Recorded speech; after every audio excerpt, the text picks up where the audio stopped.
Um animal pode ser tratado como membro da família? Isso é possível?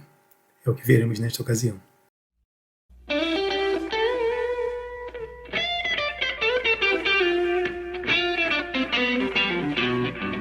Olá, seja bem-vindo ao canal Controversando. Eu sou o pastor Clemilson Meireles e nesta ocasião quero controversar com você sobre o lugar dos animais na família.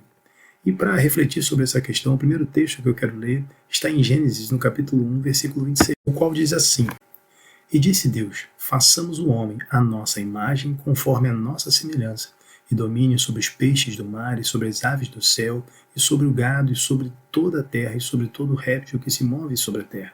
E criou Deus o homem à sua imagem, a imagem de Deus o criou, homem e mulher os criou.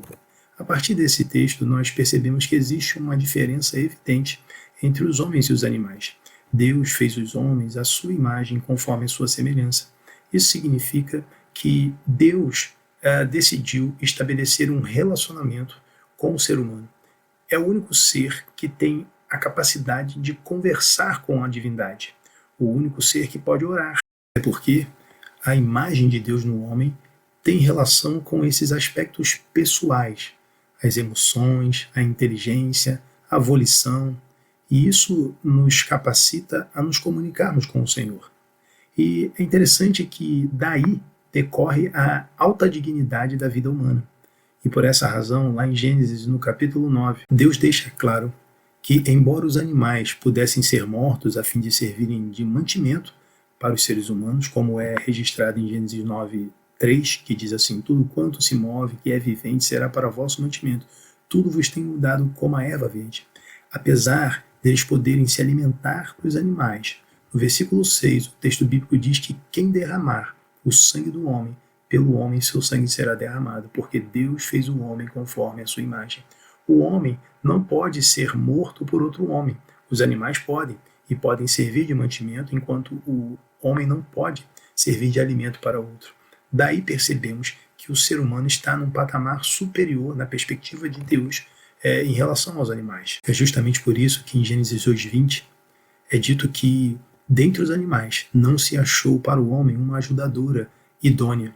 Ou seja, o homem não pôde encontrar uma mulher para si, uma fêmea dentre os animais, porque os animais não são iguais aos seres humanos. Daí nós percebemos que não é possível formar família com um animal. Para o homem formar uma família, Deus fez a mulher, Deus criou um outro ser humano. Além disso, tendo em vista que Gênesis capítulo 5, lá no versículo 3, o texto bíblico diz que Adão viveu 130 anos e gerou um filho à sua semelhança, conforme a sua imagem, nós concluímos que os filhos do homem devem ser tal como o homem é, devem ser humanos. Veja, os filhos de Adão foram gerados conforme a imagem de Adão. Eles não podem ser diferentes, eles não podem ser menores do que a imagem de Deus no homem. E é evidente que aqui o texto de Gênesis 5:3 não indica que os filhos de Adão não tinham a imagem de Deus, eles tinham a imagem de Adão, como alguns defendem, não. Gênesis 9:6 deixa isso bem claro, diz que a justificativa para que um homem não tire a vida de outro homem é o fato de que o ser humano foi criado à imagem de Deus, ou seja, após o dilúvio, após a queda, a imagem de Deus ainda permanece no homem. E o homem é criado à imagem de Deus não apenas porque se relaciona com Deus, mas porque reflete nos seus relacionamentos humanos algo da divindade. O casamento, por exemplo, possui esse aspecto representativo da Trindade, pois assim como ocorre na Trindade, o relacionamento conjugal é exclusivo. Ninguém mais pode participar desse relacionamento a não ser marido e mulher, assim como ninguém mais pode compor a Trindade a não ser Pai, Filho e Espírito Santo. Além disso, o relacionamento conjugal, ele envolve intimidade. Ninguém mais pode ter intimidade com o marido senão a mulher. Da mesma forma, a intimidade no nível divino só pode ser desfrutada por Pai, Filho e Espírito Santo. Da mesma forma, a partir desses princípios, entendemos que a fidelidade é um dos aspectos da vida conjugal que reflete a Trindade, porque há fidelidade entre o Pai, o Filho e o Espírito Santo. Eles não são infiéis um para com o outro. Pelo contrário, eles estão em perfeita unidade e comunhão. Sendo assim, se alguém tornar um animal membro da família, estará, de certa forma, afirmando que esse ser preenche os requisitos para compor a família humana. Mas, biblicamente, isso é impossível, porque a família humana deve ser composta por pessoas criadas à imagem de Deus. Os animais não foram criados à imagem de Deus, eles não podem compor a família humana, pois se nós o fizermos, estaremos elevando o animal a um status que não lhe pertence, a um status de imagem de Deus. Na verdade, isso seria agir como os pagãos fizeram no decorrer do tempo, que tornaram os animais tão elevados que acabaram atribuindo a eles o status de divindade. Muitas vezes na história das religiões, os animais foram adorados, foram elevados ao status de divindade. Inclusive, lá em Romanos, no capítulo 1, nós vemos, a partir do versículo 21, o apóstolo diz o seguinte: porquanto, tendo conhecido a Deus, não o glorificaram como Deus, nem lhe deram graças, antes em seus discursos se desvaneceram, e o seu coração insensato se obscureceu, dizendo-se sábios, tornaram-se loucos, e mudaram a glória do Deus incorruptível em semelhança da imagem de homem corruptível, de aves e de quadrúpedes e de répteis. Por isso também Deus os entregou às concupiscências de seus corações à imundícia para desonrarem seus corpos entre si. Veja, Deus se irou com essas pessoas que elevaram os animais ao status de divindade. Isso foi um procedimento dos pagãos, mas eu, e provavelmente você que me assiste, nós não somos pagãos, nós somos cristãos. E por essa razão, nós não podemos agir dessa forma. Temos que agir de maneira diferente, a glorificar o nosso Deus. Até porque nem mesmo a fraternidade humana pode ser substituída por uma relação animal. Veja, porque o próprio Deus ele nos manda amar o próximo como a nós mesmos. Nós temos 2 grandes mandamentos. Nenhum deles inclui os animais.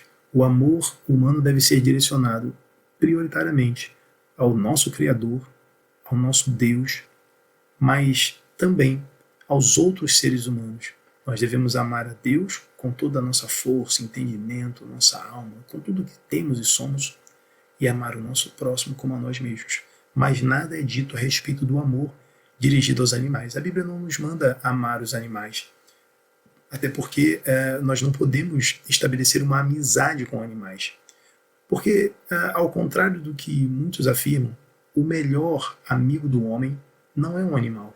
O melhor amigo do homem é Jesus. Em João, capítulo 15, versículo número 13, onde o texto bíblico diz o seguinte: ninguém tem maior amor do que este, de dar a alguém a sua vida pelos seus amigos. Jesus é o melhor amigo do homem.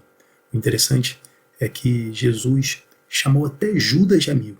Lá em Mateus 26:50, ele pergunta: amigo, a que vieste? Mas não há um texto sequer em que Jesus tenha chamado um animal de amigo. Jesus não orou por animais, Jesus não pregou aos animais, Jesus nem sequer teve um animal de estimação. De modo que os animais não podem ocupar o lugar dos seres humanos. Alguns argumentam que a intenção ao se adquirir um animal de estimação não é que ele substitua os seres humanos, mas sim atender algumas carências emocionais que são atendidas também por seres humanos. Entretanto, os animais eles não podem preencher o coração e as necessidades emocionais do ser humano plenamente, porque há coisas que nós não podemos fazer com os animais, nós não podemos dialogar com eles, nós não podemos testemunhar o seu crescimento, né? Nós não podemos ensinar de verdade, não ensinar truques, não condicionar, né? Mas ensinar e perceber o desenvolvimento no aprendizado. Os animais, por exemplo, não podem assumir o lugar de filhos, porque eles não têm condições de cumprir o 5º mandamento, por exemplo. Honra teu pai e tua mãe. Se os animais fossem filhos, eles deveriam ter condições de cumprir esse mandamento. E nós deveríamos orientá-los a fazê-lo. Mas, ainda que orientemos, eles jamais poderão fazer. Porque eles não têm condições de cumprir nenhum dos mandamentos. Porque não há moralidade humana nos animais. Os animais nem ao menos podem crer em Jesus Cristo. Portanto, eles não podem ser filhos de Deus, porque a Bíblia diz em João, capítulo 1, versículo 12, que se torna filho de Deus, aquele que crê em Jesus Cristo. Interessante que Deus adotou gente de toda tribo, língua e nação e os fez reis e sacerdotes. No entanto, nenhum animal foi adotado por Deus. Acredito por conta disso que é um equívoco empregar o termo adoção quando se fala de adquirir um animal de estimação. O termo adoção se aplica melhor aos seres humanos e a Bíblia usa essa aplicação, a Bíblia faz essa aplicação. Nós, lamentavelmente, ouvimos às vezes pessoas dizendo que alguém que adotou uma criança pegou para criar, né? Mas dificilmente ouvimos isso acerca de um animal, a pessoa que adquire um animal, quando na verdade pegar para criar seria a expressão mais apropriada à aquisição de um animal, porque o animal não é uma pessoa, o animal é um ser irracional, ele pertence a um nível inferior, mais baixo de vida. Ele tem alguma racionalidade, mas é inferior à racionalidade humana. Ele tem algumas manifestações que podem até se assemelhar a sentimentos, e alguns acabam confundindo as coisas, mas eles não podem ser tratados como filhos. Isso seria elevar o animal a um status que ele não pertence e rebaixar o ser humano, dizendo que o animal é melhor do que o ser humano. O animal não é melhor do que o ser humano. Os animais não podem amar com a intensidade que os seres humanos podem. Eles não podem dialogar. Não há uma conversa inteligente com um animal.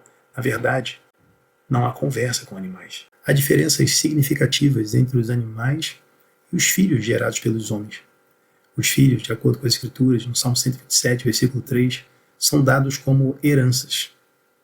Mas os animais, de acordo com Gênesis 9:3, são dados ao homem como alimento. E Deus mandou que o homem dominasse os animais. Gênesis 1:28.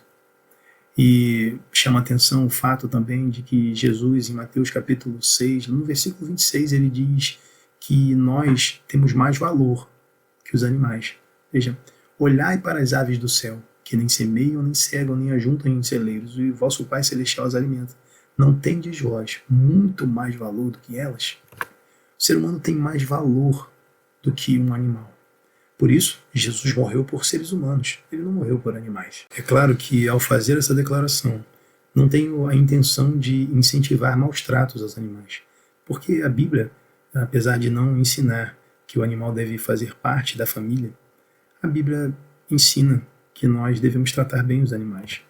Em Provérbios capítulo 12, versículo 10, o texto diz o seguinte: o justo tem consideração pela vida dos seus animais. Consideração pela vida não significa inseri-los como membros da família, tratá-los como filhos, netos, sobrinhos, etc. Devemos, inclusive, nos preocupar com a preservação da espécie. Veja, em Deuteronômio capítulo 22, versículo 6, o texto bíblico diz o seguinte: quando encontrares pelo caminho um ninho de ave numa árvore ou no chão, com passarinhos ou ovos, e a mãe posta sobre os passarinhos ou sobre os ovos, não tomarás a mãe com os filhotes. Deixarás ir livremente a mãe, e os filhotes tomarás para ti, para que te vá bem e para que prolongues os teus dias. Veja, a ideia do texto é que a preservação da mãe é necessária para que ela possa gerar mais filhotes. Mas perceba que o texto diz para que o indivíduo tome os filhotes e os ovos para si. Com que intenção? A intenção de comê-los, porque lá em Gênesis 9:3, Deus diz que todos os animais seriam para mantimento. Então, vemos que há a intenção declarada de preservar a espécie, até porque se os animais nos servem de mantimento, eles precisam permanecer, né? Porque nós vamos precisar sempre de alimento. Então, é importante considerar isso, mas os animais definitivamente não podem fazer parte da família. Eles são o que a designação já deixa claro. São animais. Eles não são pessoas, não são parentes, não são filhos, portanto, não devem ser tratados como tais. Porque, do contrário, nós estaremos elevando o status deles, ferindo as escrituras, e alguns, às vezes, até amam mais os animais do que os outros seres humanos, transgredindo o segundo grande mandamento. Bem, espero que tenha ficado claro. Que Deus te abençoe. Um grande abraço.